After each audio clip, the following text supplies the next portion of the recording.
Arestado ng kapulisan ang isang wanted person na may kasong sexual assault at act of lasciviousness sa Sitio Maligaya, Barangay Sagpangan, Aborlan, Palawan.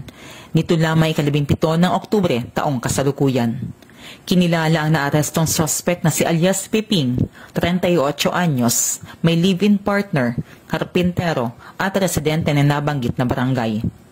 Naaresto ang suspect sa pinagsamang operasyon na isinagawa ng mga tauhan ng Aborlan MPS, Provincial Intelligence Unit, 41st Battalion Maneuver Company, RMFB at Quezon MSBC Nara MLET.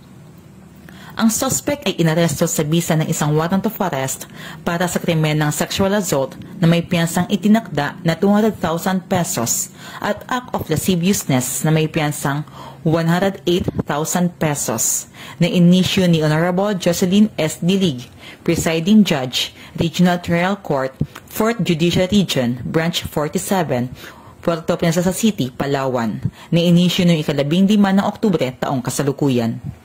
Samantala, nasa kustodiya na ng Aborlan MPS ang naturang arestadong suspect para sa tamang disposisyon. Ang pagkakahuli sa suspect ay tanda lamang na ang kapulisan ay patuloy na ginagampanan at itinataguyod ang panuntunan ng batas at pagbibigay seguridad sa mga komunidad sa pamamagitan ng paghuli sa mga gumagawa ng krimen upang harapin ang mga kahinatnan ng kanilang mga aksyon. Mula dito sa home of the Police Eco Warriors, Calapan City, Oriental, Mindoro, ako ang inyong PNN correspondent, Patrolwoman Ana Rose Godanya, alagad ng batas, tagataguyod ng balitang pulis.